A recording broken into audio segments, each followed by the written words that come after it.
A very warm welcome on behalf of the Embassy and the Consulate of the Kingdom of the Netherlands, the Benelux Business Council and the Netherlands Business Council UAE. A warm welcome to our webinar. We are very happy that all of you are participating in our food security webinar with the topic, the financing of agri-tech in the UAE. For those who don't know me, my name is Stephanie Schacht-Rabel and I'm the chairman of the Netherlands Business Council UAE. As you can see, we have a jam-packed agenda for you today with very interesting speakers from all over the globe. We will have the opening words of Mr. Pieter Potman, the Dutch Deputy Vice Minister for Foreign Economic Relations. A warm welcome. We're very happy to have you with us. It will be followed by the introduction words of Cindy van Rijswijk of the Rabobank, the Netherlands. A panel discussion will be happening on the topic, and we have very interesting key speakers from ADIO, the Abu Dhabi Investment Office, Salvatore Lavallo, from HSBC UAE, Miles Thornhill, from Atradius DSB, Victor Hoek, and from the Rainmakers Capital, Sebastian Leblanc. Now, it's also a very big pleasure and a very big honor to introduce to you our moderator of today, which is Giovanni Aglioni. I always pronounce his name wrong and he loves it, but he is a very special person to us because he used to be also the chairman of the Netherlands Business Council. Very happy to have him with us today, and he's now leading the Taskforce HortiNL. Now, for those who are the first time with us, in the right corner you will see your GoToWebinar control panel. In this control panel, you can ask any questions you like. At the end of the webinar, we will answer all questions that we can, and if your questions are not answered, don't worry. Either the business councils or the consulates or the embassy will get back to you with all the answers to your questions. Now, without further ado, I would like to hand over to Mr. Pieter Potman for his opening words.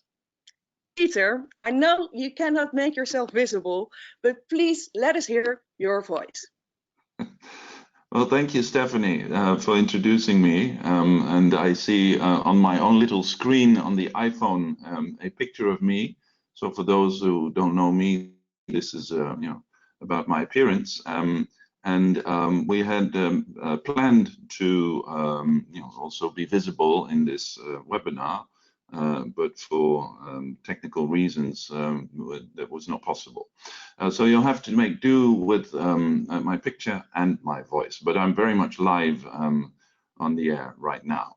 So let me start by thanking the Benelux Business Council and the Netherlands Business Council in the UAE for hosting this webinar together with our embassy in Abu Dhabi. And a particular welcome from me to Stephanie as the chairwoman. It's a pleasure to see many familiar faces in today's panel, not only Dutch, but also Emirati. And before I continue, actually, I would like to give the floor briefly to my dear Emirati friend, Mohammed Johan Al-Dakhiri from the Monarch Group, who has an important announcement to make.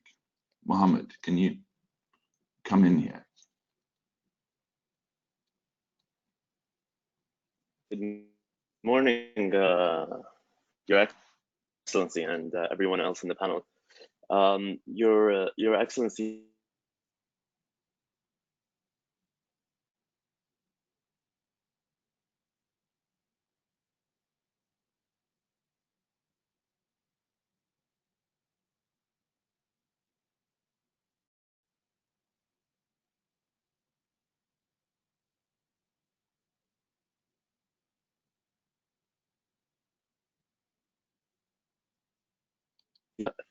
announce something, hopefully for the better of the future of the United Arab Emirates and its initiatives in food security.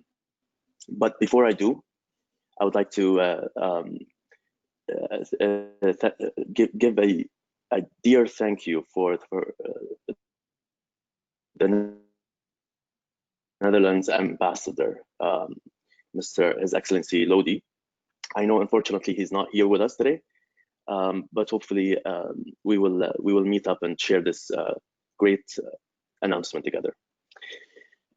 Today, we are proud to announce that Rainmakers is partnering up with the company Grow Group John Breedveld to set up Green Factory Emirates in Abu Dhabi, a company whose whole mission is food security and precise. It's going to be the largest indoor farm in the world, and it's going to be a production player within the UAE and globally.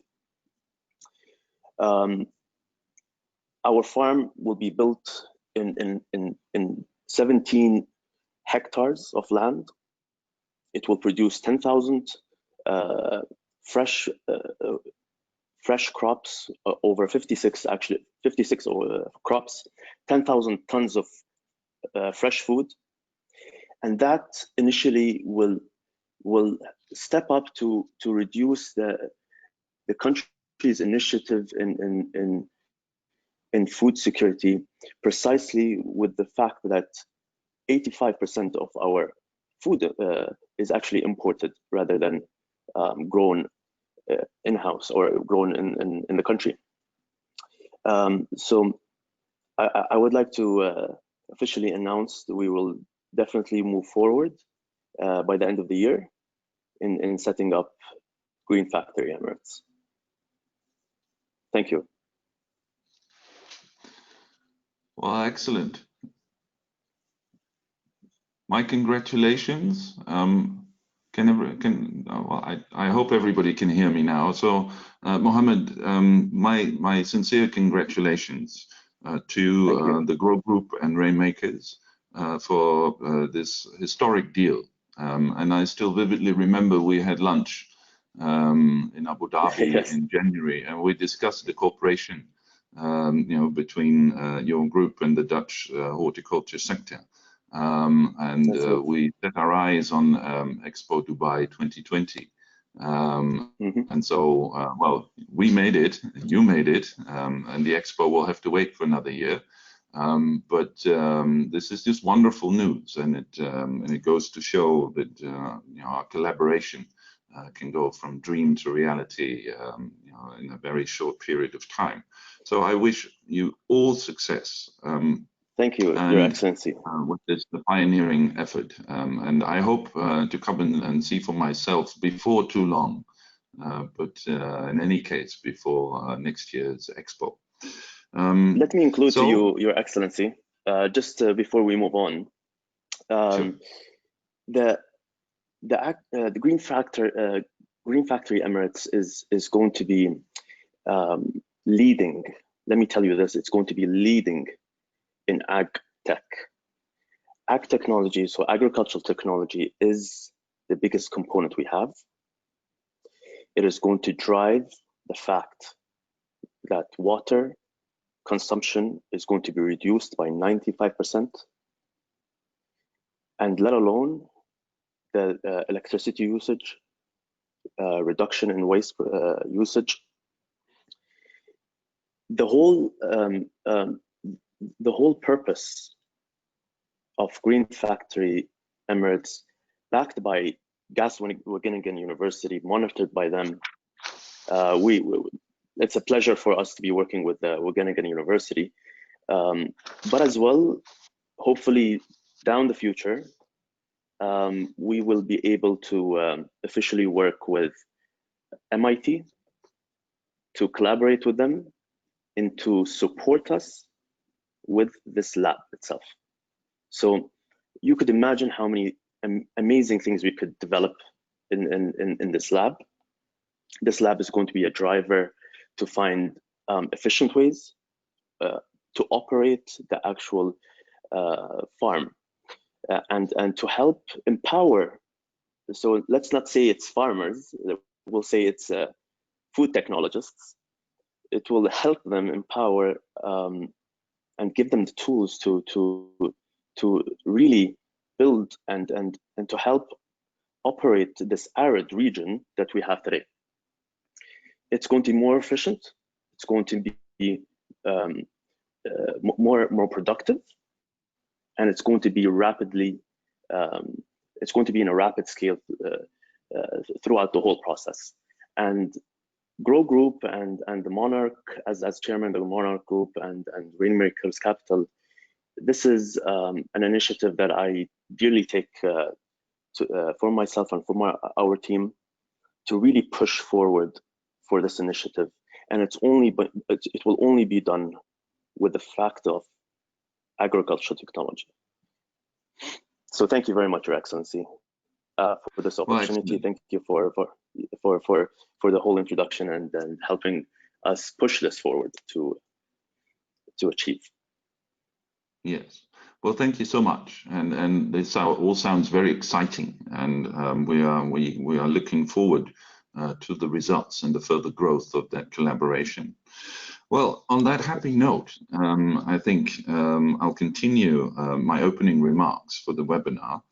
And so given the topic of today's webinar, it seems fitting to briefly talk about sowing and harvesting at the beginning of this session. So 3 years ago, we in the Netherlands decided to take on a more focused approach in our economic diplomacy for the Gulf region. To many, we are known as the tiny country that feeds the world. And besides exporting food, we also export our know-how to help build sustainable food systems elsewhere. And with the food and water challenges of the Gulf region and our expertise in mind, we decided to plant a seed. We defined an ambition. We want to become the partner for the Gulf countries when it comes to tackling the intertwined challenges related to the use of water, energy, and food. And we believe that the UAE in particular is a fertile ground for this endeavor, because the country's leadership set an ambitious economic diversification agenda. And looking at food security in the UAE in particular, we are very impressed. Creating fertile grounds for agri-tech is a top priority for the UAE government, and it shows. In the Global Food Security Index, the UAE are ranked 21st, as the country jumped 10 places from 31 compared to the previous year. Globally, COVID-19 epidemic has put clear emphasis on self-sufficiency, especially regarding food supplies. This also applies to the UAE. Both local production and secure, stable imports of food have become an even higher priority these days. Dear friends, simply planting a seed in fertile grounds will not automatically cause it to strike root. You have to nurture it, and that is what we are now doing. For instance, by participating at the Expo 2021 by now in Dubai, with our theme Uniting Water, Energy and Food. Furthermore, we invest in bilateral ties between our governments, businesses and knowledge institutions. As I indicated earlier on, I had the pleasure of visiting the UAE in January during the Abu Dhabi Sustainability Week with a large group of Dutch companies. I also met with my counterpart, Under Secretary Is Hsbc, to discuss our collaboration. And recently we had a video follow-up on that meeting. So all in all, it was a very successful visit, as also evidenced by the collaboration of the Monarch Group. And looking especially at the mission's food delegation, they clearly sparked the interest in the wider sector at home for your region. So I'm happy to see that a cluster of companies has organized itself within a project called Horti Road to the Gulf, where today's host Giovanni Angiolini also plays an important role. Over the next years, they are committed to bringing more knowledge and innovative farming technologies to the UAE and implement them together with local partners and assistance from the Dutch government. Now about today's webinar. This morning, we are going to take a closer look at the financing of agri-tech projects in the UAE. Increased local food production is not only the government's aim.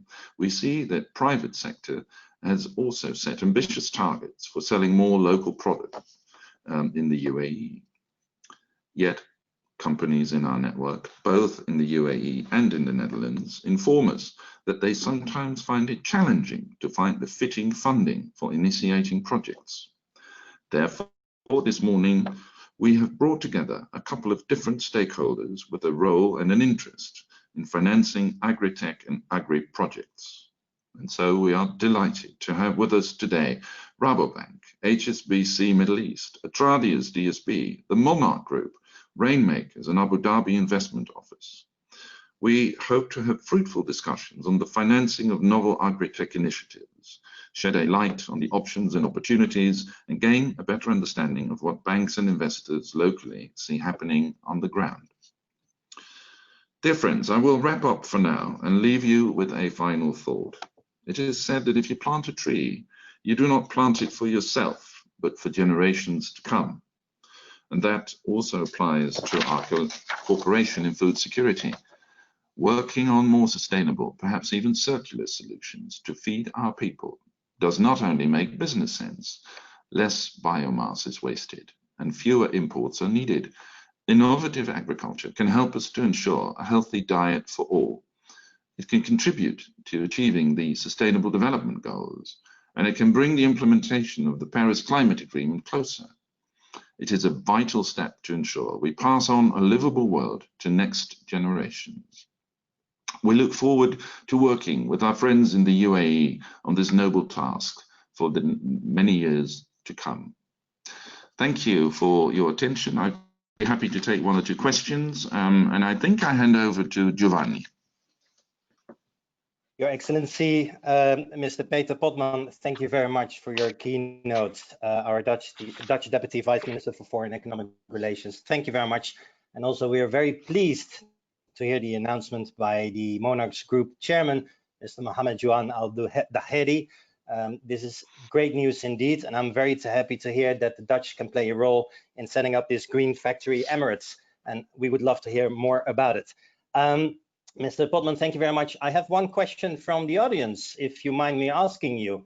It is from a person called Mark Biesveld saying, how do you think the COVID-19 crisis will impact investments in the high-tech horticulture market? I don't know if this is a question for you, but I'd love to ask you, and then later on, maybe also with our panel. Well, I think the expert should give it a go after I have made an amateur attempt at this. So what the COVID crisis will do for horticulture around the world, was that the question? Well, yes, that you answered in your keynote as well, where you talked about like there's a rising demand in self-sufficiency, but it's more like about the investments. How will it impact the investments? What is your opinion about that? Well, I think in line with what I said in my opening remarks, investments will probably go up as well. Because if you have the goal of more self-sufficiency, then obviously you have to make more investments. So I think it is a growth sector, no pun intended, for investment, well, particularly in regions like the Gulf, but I think also beyond the Gulf. A country like China is also heavily investing. So I don't think this is a new trend, but I think COVID-19 has shown in many areas, including food security, that we have to become more resilient when it comes to our food supplies and to medical supplies and other supplies. And so in that sense, it was a wake-up call that we cannot rely on shipping stuff around the globe all the time. And that therefore, apart from the, I think that the more natural drivers that are behind the investment in horticulture, COVID-19 will give it an extra impetus. So my projection would be that there will be more investment because the COVID-19 crisis has only highlighted the trend that we were already seeing and exploring. I hope our guest of today will confirm that. Thank you very much again, Mr. Peter Potman. Thank you very much for being with us today. Good morning, everyone. My name is Giovanni Angelini. I'm your moderator for today. My daily job includes the consulting of public-private clients on geopolitical and economic affairs and security and risk management. I do that with a company called Trapital. But currently, I'm also managing a task force responsible for positioning the Dutch horticulture sector within the Gulf region, whereby the UAE and Saudi Arabia have been identified as key markets. Today's webinar is about financing agritech in the United Arab Emirates, like Mr. Potman said as well. The Dutch agritech and horticulture sectors are familiar with public and private parties that are specialized in financing. Later in the panel, as mentioned before, we will have Mr. Victor Hoep from Atradius, though we would like to start with a presentation from someone else from a Dutch bank, Mrs. Cindy van Rijswijk. She is the Senior Research Analyst and Expert Fresh Produce Food and Agribusiness at Rabobank. Rabobank has been investing in the food and agriculture industry for over 100 years, ladies and gentlemen. The bank wants to help spur innovative and technology solutions that will help address the world's challenges through our various innovative platforms. Cindy, I understand you will be giving a presentation on the role of Rabobank in this sector, so the floor is all yours. Welcome. Thank you, Giovanni. I guess you can hear me. Yes, we can. Yes. Yeah, like Giovanni told you, we have over 100 years of experience financing high-tech horticulture projects. And part of that is also together with our friends from Atradius, so who are involved in projects in all kind of emerging countries around the world. So I'm very interested to hear his opinion during the panel session. So let's go to the first slide. What we have seen in the last years is that horticulture is getting quickly more and more advanced. So even field growers start to use covers or to produce on tabletops or in substrate or in greenhouses, glass houses, or even completely vertical farms, indoor farms. And that has a lot of advantages, although it's a high investment and a high cost production system. But the next slide shows that there's a lot of pros involved with this. So for sustainability reasons, quality, etc., it's the way to go, I think, in horticulture globally, and especially in regions like the Middle East. Sometimes it's the only way to produce foods in a very advanced system. And let's go to the next one, because we have limited time.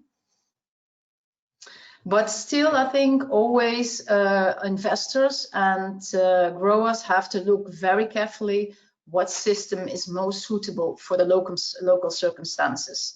So it's not only about the climate or the growing conditions.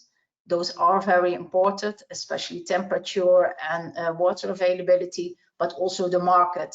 The local market is extremely important when considering the perfect or the most optimal system for growing fresh produce. And let's go to the next one. So no one size fits all. Currently, there's still a lot of low-tech greenhouses around the world. About 90% actually is fairly simple structures, and only 10% is glass houses, often with soilless systems. And completely closed farms with artificial lighting are still a very, very small share of total farming, but that will increase for the reasons I showed you before. Next one. Oh, something has happened with this slide. Sorry for that. But this one is showing what we look at as Rabobank, because financing high-tech horticulture is completely different from financing traditional agriculture, large-scale field farming. So what makes it different is that, like I said, a lot of capital is required, but also that it's more labor and knowledge intensive. And because labor and knowledge is required, it's more important to look at the skills of the management and the people that run the business. I think that's still extremely important. So we have thousands of clients with glass houses, and we collect data for all of the farms. And even if the farms are very similar, we see that there's large differences in profitability. So that often has to do with the skills of the people running the business. So that's extremely important, I think. And what is also important for us is that the marketing side of it is arranged well. So you can grow the products, but you always need to sell them. And because it's mainly perishable products, That's really a key factor, I think, especially when you're in a region which is not easy for export. So I think that is also often undervalued by a lot of people starting a business, the marketing side, I think. We keep track of a lot of performance indicators as Rabobank. So that is energy management, risk management, yields, and also human resource management, because a lot of the costs in the greenhouse are related to workers. So that's extremely important, but also the information systems and the quality of the products. Eventually, the cash flow, of course, is important for us, but also solvency, the position of the bank, so the value of the property, etc. But like I said before, the business, the people running the business are still key. And this is not only related to yield and technical performance, but also is the business run sustainable? Because I think that will also become very important to have a future-proof business. So let's go to the next slide that is showing some key performance indicators also. When we look at profitability of high-tech glass houses, we see that, of course, price of the product is important, yield, but also labor costs and energy costs. A lot of these factors can in some way be controlled by the management of the glass house. So it's really important to keep track of those. Next slide. But I think there's good news. There's a lot of innovations going on that make a business less dependent on people and more dependent on technology. And that opens new doors. So with data collection, with sensors, with robotica, it's possible in the future, I think, to grow or control greenhouses or vertical farms, indoor farms, also from a distance, or with advisors and consultants from other areas. And that will make it easier to run high-tech glasshouse projects. So, and that's what we see currently, is that there's a lot of innovations now in the space of data, sensoring, robotics, but also new product development. So breeders also come up with products more suitable for areas with a harsh climate. And also in the logistics space, in storage, there's a lot of new innovations that will make it easier to start high-tech horticulture business everywhere around the world. Next slide. So concluding this very short presentation is, I think it's just a no-brainer that more advanced production systems will be the future. But we have to look carefully at local circumstances to define the optimal system. Human expertise is still very important, but in the future, with help of technology, it will become easier. So thank you for your attention. And if there are any questions, please ask them. Mrs. Cindy, thank you very much for your presentation as well. Always interesting to see that Rabobank is very much involved in financing, especially the horticulture sector, as you mentioned before. We do have some questions from the audience. Mr. Sander Jansen is asking, what is the position of Rabobank in the United Arab Emirates? And to what extent do you support Dutch companies in the Gulf region? We are not directly active in that region yet. So no, our main focus is in the Netherlands, in Australia, New Zealand, and North America, and also some South American countries. We do have abilities to do export finance projects together with Atradius. If companies in, for example, the Middle East buy Dutch technology, we can also help them finance that. So what we have to do case by case, what is possible. Always good to know, though, and very nice to know in case they buy Dutch technology. Let's hope that increases, especially after today's webinar. Mink Lamberts also have a question. Ms. van Rijswijk was talking about a high investment which is needed to start a greenhouse. Does Rabobank also cooperate with local smaller entrepreneurs who are striving to set up green business but not to have a high capital at hand? Abroad, we are not active in very small businesses with low technology. So those projects are too small for us. You need local business with the people on the ground to do that. It's impossible for us. Okay, we have many more questions. Our chat box is running full at the moment. I hope you don't mind, but I will share them with you on another time. Also for our audience, thank you for sending in these questions, but we will definitely share them with our speakers today, and hopefully they have time to answer as well, because the questions keep on coming in. Thank you very much, Mr. Cindy, and I really wish you a pleasant day and good luck with the Rabobank. Hopefully you stay with us to hear what the local bank HSBC Middle East have to say about the growing business here. Okay, thank you very much. Thank you. Ladies and gentlemen, creating an enabling environment and gaining knowledge in agri-tech is a top priority for the UAE government. Mr. Peter Potman mentioned it as well. Transforming the UAE into a knowledge hub when it comes to growing food in high humidity, heat and high salinity soil is one of the main ambitions. As the Netherlands, we have a lot to offer across each aspect of the food value chain, and therefore we aim to intensify our cooperation with the United Arab Emirates to contribute to further developing the local agriculture ecosystem. In today's webinar, we will have a closer look at the financing of innovative agri-technologies and projects locally. We heard already about this massive but very interesting green factory, Emirates. We will talk about it later.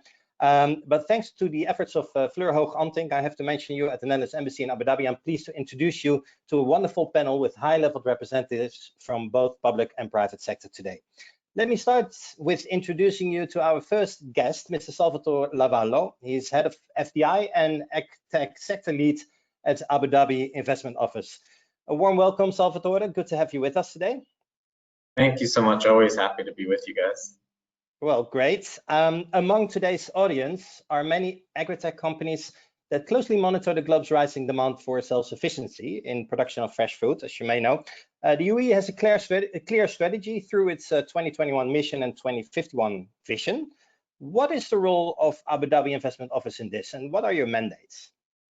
Yeah, absolutely. So the Abu Dhabi Investment Office assists any company that is expanding to Abu Dhabi. And one of our clear sector priorities is agriculture. It's actually the first program that we launched, and it was the only program that we launched that was launched directly by His Highness the Crown Prince of Abu Dhabi, Sheikh Mohammed bin Zayed.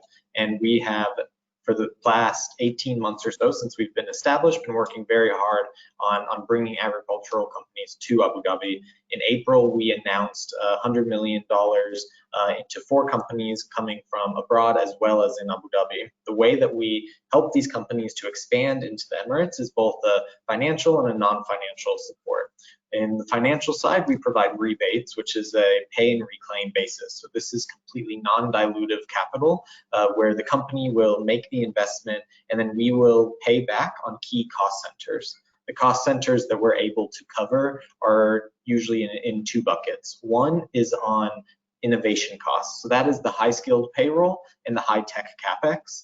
And the other is on the cost competitiveness. So in agriculture, we're looking at things like utility costs or land costs. So we're able to look at each company, look at what their project in Abu Dhabi will be, look at what the cost centers are, and then say we can cover this one at this percentage and this at another one. Another part of what we do, which I think often is more important than the financial side, is the non-financial support. So we have gathered together all of the relevant government entities that are working in the field of agriculture to make sure that we can, one, provide we can provide any company coming to Abu Dhabi a one Abu Dhabi approach, so that you feel like you're speaking directly with the government and not with one entity or another. We're all fully aligned on our pipeline, we're fully aligned on our strategies, and we work together to make sure that all of the goals are reached. The second thing that we do is that we want to make sure we have the full menu of options available to companies. So whereas the investment office is able to provide these rebates, which is again like non-dilutive capital on a pay and reclaim basis, if company needs equity, we have our partners at Mubadala and Abu Dhabi Holding who we can refer them to. If they need interaction with farmers. We'll connect them with the newly launched national wholesaler, Salal. If they need a land location, we'll do site visits with them on at all the different free zones, and we can also connect them with the regulatory and strategy players like Ministry or the Food Security Office, as well as the Abu Dhabi Agriculture and Food Security Authority, ADAFSA.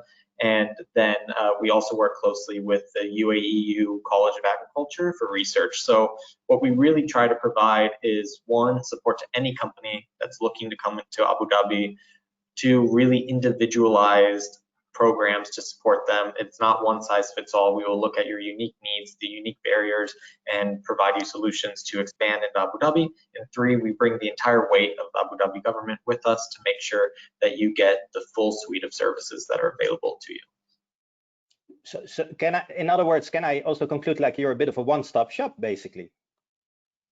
Yeah, we try to be the the first face of Abu Dhabi for the investors and be the ones that will lead them throughout and hold the hand throughout the entire process. So definitely one-stop shop for end-to-end support. Great to know. Thank you very much, Salvatore. We will come back to you later. Ladies and gentlemen, my next guest is from HSBC Middle East, a bank that has been in Dubai since the mid-40s. Its global banking and markets business in the UAE operates on an integrated basis with other locally based customer segment teams, which now also include Agritech, if I have it correct. I'm pleased to welcome Mr. Miles Thornhill. He's the head of business banking in the UAE. Good morning, Miles. Hello, Giovanni. Hi, welcome. We slowly see various UAE banks focusing on the finance of the agri-tech solutions. And of course, we also heard, Salvatore, how it goes from the governmental side. Why is HSBC interested in this topic? Well, food security is, has a number of importances to HSBC. I think firstly, it's very close to HSBC's strategy around supporting sustainability.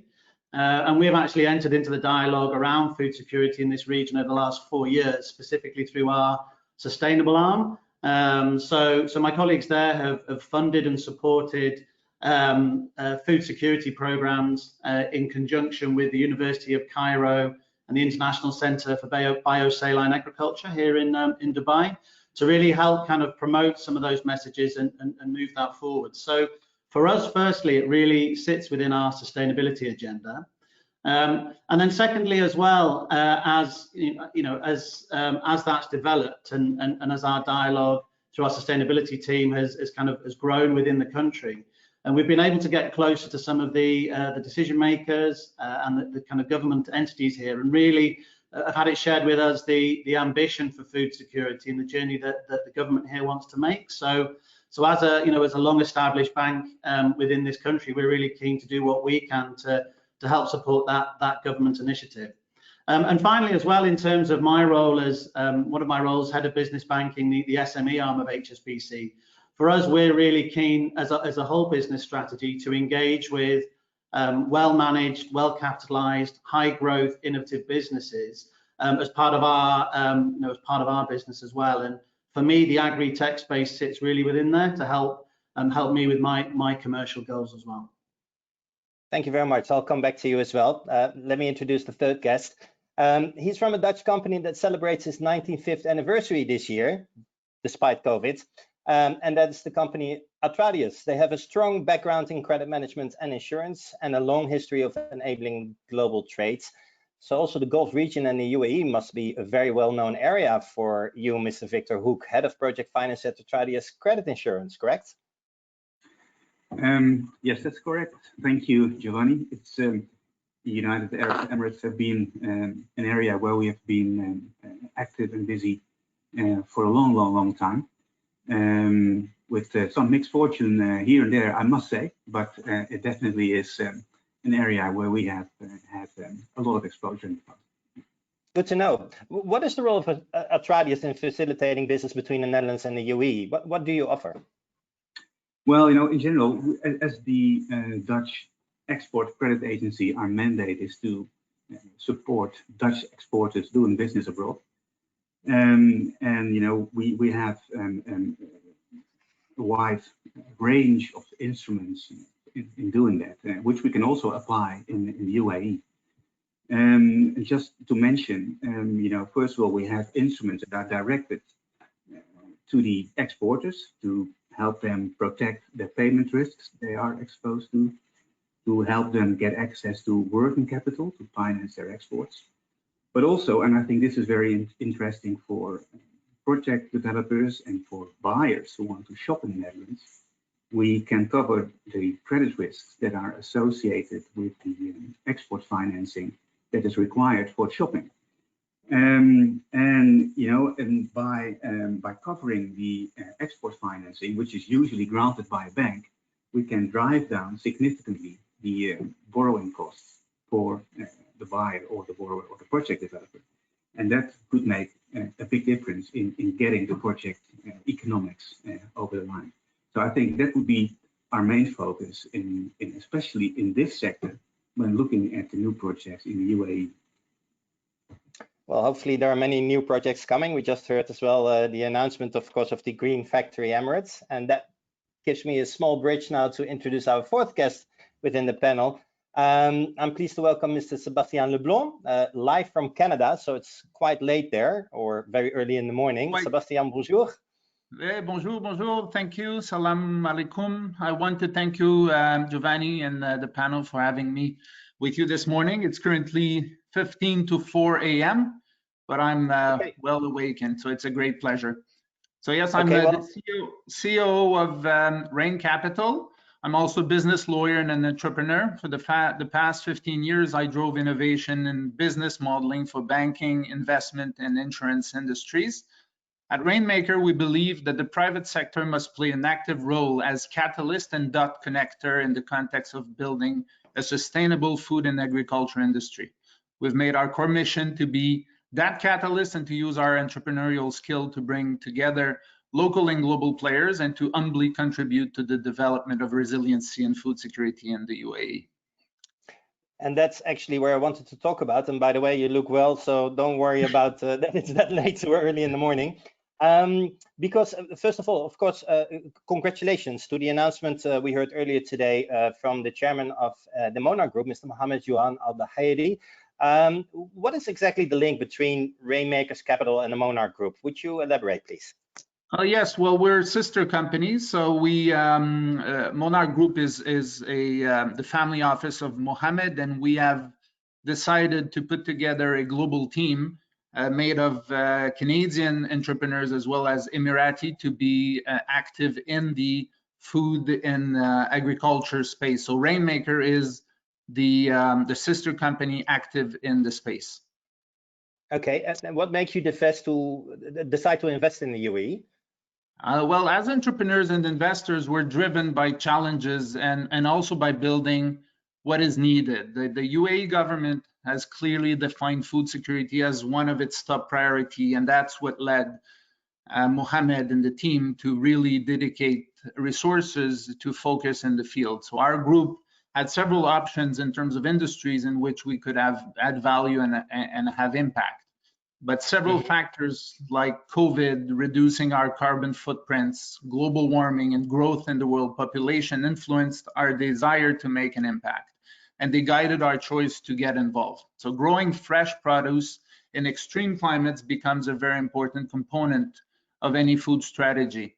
And our ability to innovate and be active in the space is one that will impact generations, as we mentioned previously. Internally at Rainmaker, we've also have a deep expertise in the field, and some of our members are close to the UAE ecosystem in terms of critical infrastructures as energy and water. The agriculture is a very holistic science in terms of market dynamics. And in our opinion, it incorporates many opportunities in terms of potential innovations. We're very active, and we have relationship in genomic, water and energy saving, real estate, supply chain management, and robotic, just to name a few. So for entrepreneurs like us, it's kind of an open invite to a party, and that's why we wanted to get involved and to make a difference. Well, we were very surprised by hearing Mr. Mohammed also saying that the water reduction will be 95% with that vertical farm you're going to build, that indoor farm. on 17 hectares. So yes, Salvatore, do you recognize these kind of how do you say that in proper English? I mean, these steps being made now by the private sector. Do you collaborate with them? Yeah, absolutely. I mean, so we support any company, not only if they're expanding into Abu Dhabi, but if they're growing in Abu Dhabi. So we also have a team working on domestic investments, and we look to build a cohort amongst them. What's really fascinating within agriculture is it's pretty collaborative, right? I mean, even the world's largest vertical farms can't provide enough produce for, like 1 or 2 hypermarket Carrefours. So just like we have 24,000 farms in Abu Dhabi, we hope that we would have thousands of indoor farms in the future. So we're always happy to hear more. We're always happy to include them in anything that we can. And we also are here to listen to the private sector. If there are any things that they feel the government should be doing, we are happy to bring those up. And one of the most amazing things about the UAE is the pace of change and how we are able to get things accomplished. As an example, last year we realized there was no ag-tech economic license. You either had to be an agricultural entity or be a tech entity, which had limitations on imports and like different economic activities that could be undertaken. So very quickly we worked with the Department of Economic Development, got that new license, and were able to provide that to new firms. So always looking to work together, bring everybody together to get done. I believe Adio even created an agri-tech package for that, right? Is that what you're referring to? Yeah, I mean, no, I mean, this is a specific policy change on the way that the companies are legally licensed. Okay. And what is the agri-tech package then? So the agtech package is what I was covering before, the incentives that we give to companies in agriculture. So we give the financial incentives to companies that will be coming here, covering percentages of their costs that can help kind of unlock new technologies, new R&D, and enable them to be successful in Abu Dhabi. Okay, thank you. Sorry for the misunderstanding there. Miles, as you know, this is basically a webinar where a lot of Dutch agri-tech companies are involved. As we discussed in earlier conversations, we as the Dutch like to provide the UAE and other countries with the right solution, but also knowledge sharing. Which role HSBC can play in this process, especially for Dutch companies? Well, I think HSBC can play kind of a few roles really. Firstly, we're well established on the ground here in the UAE. So my team manages owner-managed businesses within the UAE, typically up to $50 million turnover.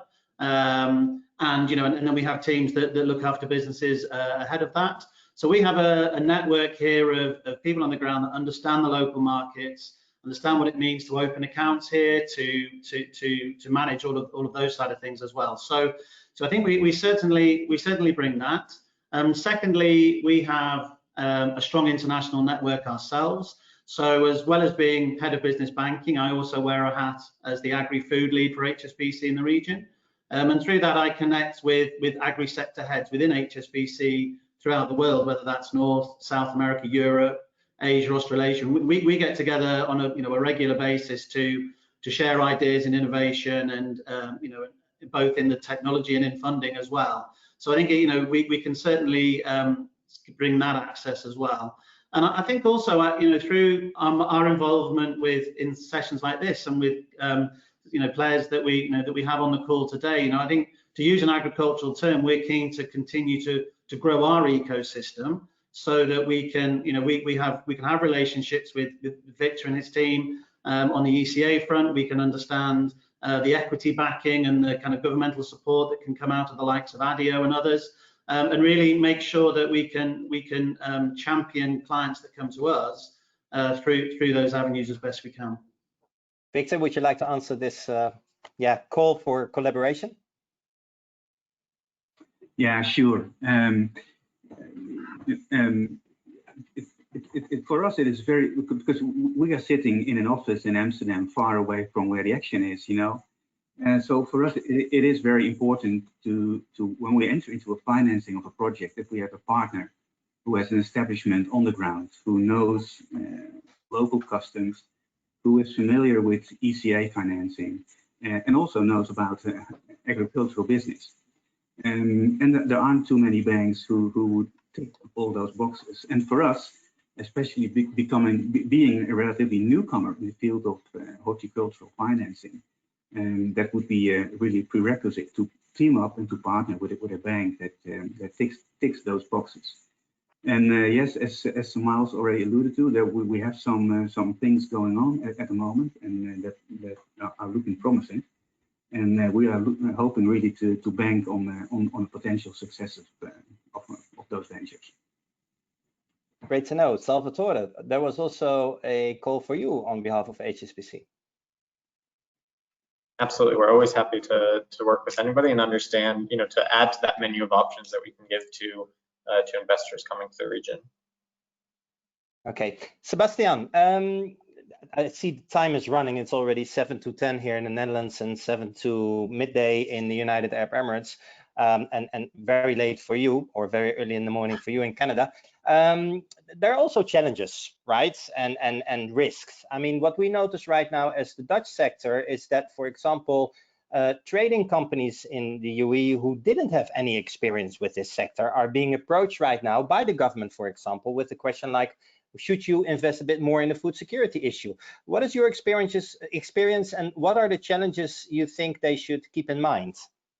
Well, that's a very good question. I think as any project, the project must be profitable, and as entrepreneurs, we must ensure it's our responsibility that we build a team and market conditions around the project that makes it a viable project. So, and in a context where you bring foreign expertise into a different environment, you must have local incumbent part of the project. In our case, at Green Factory Emirates, we've made sure on the cap table and with strategic alliances that we had the expertise to build the best innovative platform to produce products, but we also aligned it with market makers, basically. So we've made a strategic deal with Lavart, which is a very large Dutch food distribution company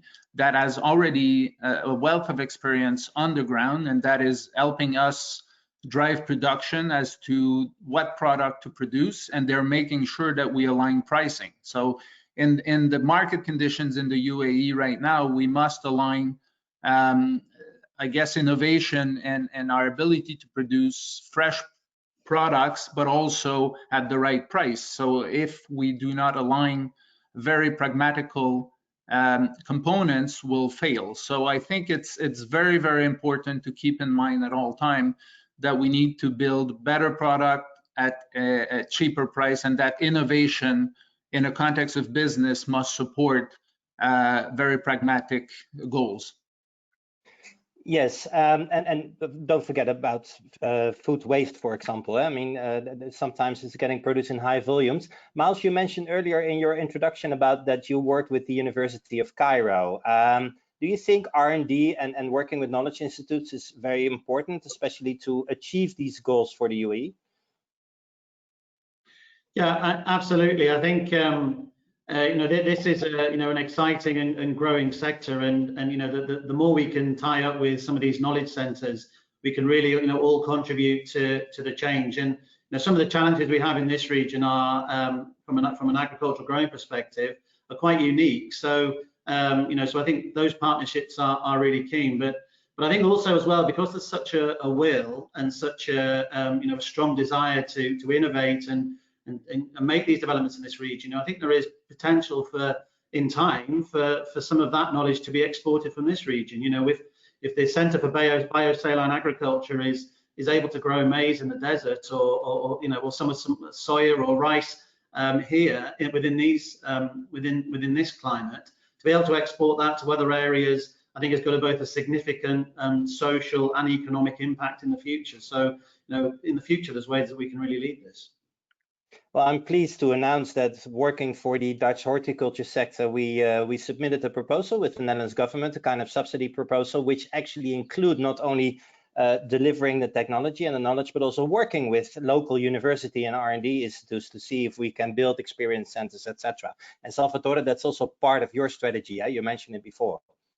Yeah, absolutely. I mean, I think that the reason that we're looking to focus on desert and arid climate agriculture isn't only to solve the problem we're having here in the UAE, but that 1/3 of the world's population lives in these types of climates. And so, of course, we are happy to solve the food security issue here and to work on that. But more broadly, we think that solutions that can be researched and developed here can be exportable, and we can get technology solutions exported from the UAE around the world to the billions of people that are going to be increasingly needing this. So, you know, the best part really about Abu Dhabi is that we are so closely located to the rest of the world. 3 hours from India, 3 hours from East Africa, obviously the wider Middle East, close political ties with Central Asia, with the Maghreb and with the Sahel and in Northern Africa. So, you know, really the solutions and the problem solving that will be done here will not just have an impact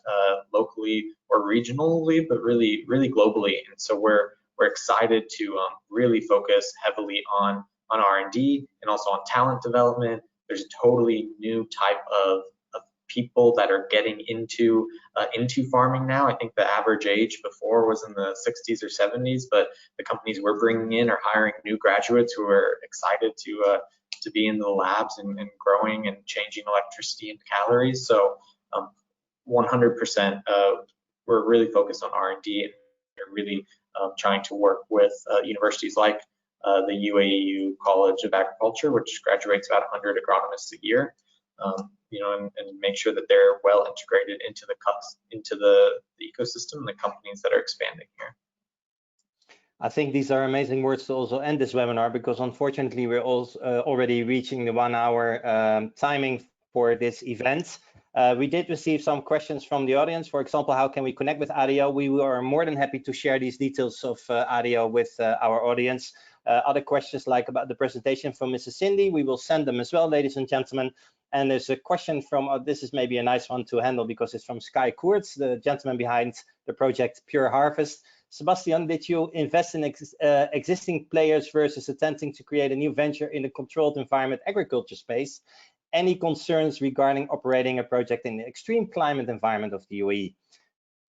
Well, for us, it's not a concern, it's almost an excitement. So as Salvatore just mentioned, the potential innovations and data that we will gather within that context will allow us to export it down the road. So, and as entrepreneurs, we're challenged by those aspects. So yes, there will be a lot of learning throughout the experience, but we feel very secure with the quality of the partners that we have, especially the one from the Dutch community. So yes, of course, there will be risk, and there's always risk involved, but the rewards and learning will be of key importance.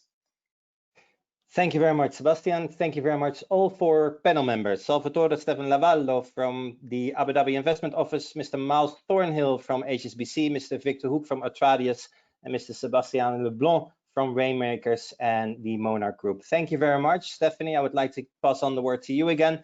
And on my behalf, I would like to see you in the future again when we can further discuss the Netherlands opportunities in the agri-tech sector. Thank you. Thank you, Giovanni. Thank you. Thank you very much, Giovanni, and also thank you very much for thanking our wonderful panelists. Like, today has been very educational as well as inspiring, and thank you so much for asking all the right questions. Our members are very happy to hear all this important information that has been shared today. And like, it's correct that we have received like a lot of questions, so don't worry, we will answer all your questions, and you can reach out to either the embassy, either the consulate, either the Netherlands Business Council or the Benelux Council. Today has been a great day. We had a big announcement and a big congratulations to everyone involved. This is why we are actually doing it. This is why there are business councils. This is why we're bringing the UAE and the Netherlands closer closer together to celebrate these important moments and important announcements. It's exciting times within the agri-tech, and let's hope that we are celebrating a lot more projects in the future. Thank you so much for participating, and please reach out to us anytime. There will be a small survey now, and yeah, let me also thank Webinar Live for making this webinar possible today, as well as Fleur Hoog-Antink and Tanneke Egbers for making this such an interesting panel discussion today. Thank you again also to our Deputy Vice Minister and the Chairman of the Monarch Group. I wish you all a very pleasant day. Thank you.